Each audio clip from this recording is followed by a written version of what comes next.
बिस्मिल्लाहिर्रहमानिर्रहीम। अस्सलाम वालेकुम दोस्तों, बहनों, भाइयों और बुजुर्गों। आज की हम इस इस्लामी मालूमाती और तालीमी वीडियो में हम मियाँ बीवी के एक दूसरे पर हकूक बयान कर रहे हैं। तो दोस्तों, अल्लाह ताला सूरह बकरा की आयत नंबर 228 में फरमाता है, जिसका तर्जुमा है, और तलाक वाली औरतें अपनी जानों को 3 हैज तक रोके रखें और इन्हें हलाल नहीं कि इनकी छुपाएं जो अल्लाह ने इनके पेट में पैदा किया है। अगर अल्लाह से क़यामत पर ईमान रखती हैं और इनके शौहर इसकी मुद्दत के अंदर इन्हें फेर लेने का हक रखते हैं, अगर वो इस्लाह का इरादा रखते हों, और औरतों के लिए भी मर्दों पर शरीयत के मुताबिक ऐसे ही हक है जैसे इनका औरतों पर है, और मर्दों को इन पर फजीलत हासिल है। अल्लाह गालिब हिकमत वाला है। तो दोस्तों, इस आयत में मुतल्लका औरतों की इद्दत का बयान है, जिन्हें औरतों को इनके शौहरों ने तलाक दी हो, अगर वो शौहर के पास ना गई थी और इनसे खलवत सही भी ना हुई थी, जब तो इन पर तलाक की इद्दत ही नहीं है, जैसा कि सूरह अहज़ाब की आयत नंबर 49 में है। और जिन औरतों को कम सनी या बुढ़ापे की वजह से हैज ना आता, इनकी इद्दत 3 महीने है, और जो हामला हों इनकी इद्दत बच्चा जन्ना है, जैसा कि इन दोनों की इद्दतों का बयान सूरह तलाक की आयत नंबर 4 में भी है। और जिसका शौहर फौत हो जाए, अगर वो हामला हो तो इसकी इद्दत बच्चा जन्ना है, जैसे कि ऊपर बयान हुआ है। और अगर फौजशुदा की बीवी हामला ना हो तो इस औरत की इद्दत 4 माह 4 दिन है, जैसा कि सूरह बकरा आयत नंबर 234 में अल्लाह ताला ने फरमाया है।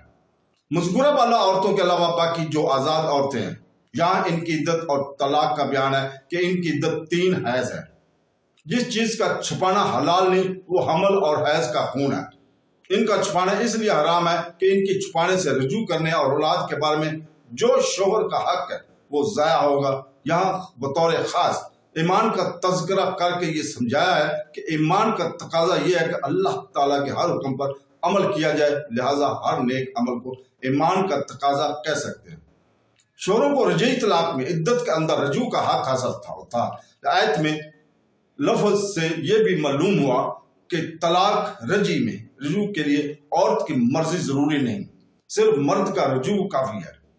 हाँ, जुल्म करने और औरत से अपने इंतकाम की आग बुझाने के लिए रजू करना सख्त बुरा है। रजू इस्लाह की नीयत से होना चाहिए।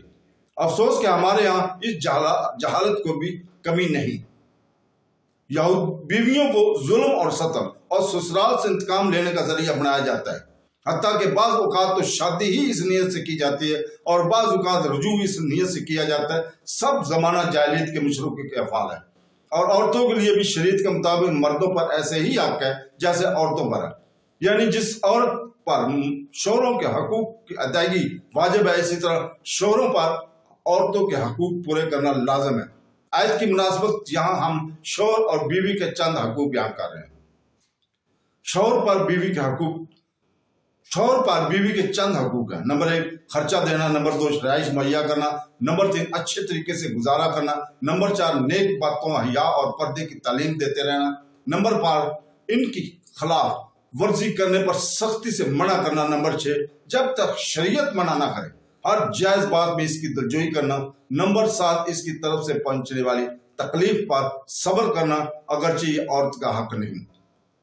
बीवी पर शौहर के हकूक हम बयान करते हैं। नंबर 1, अज़वाजी तल्वाक़ात में मुतल्लका शौहर की अताअत करना।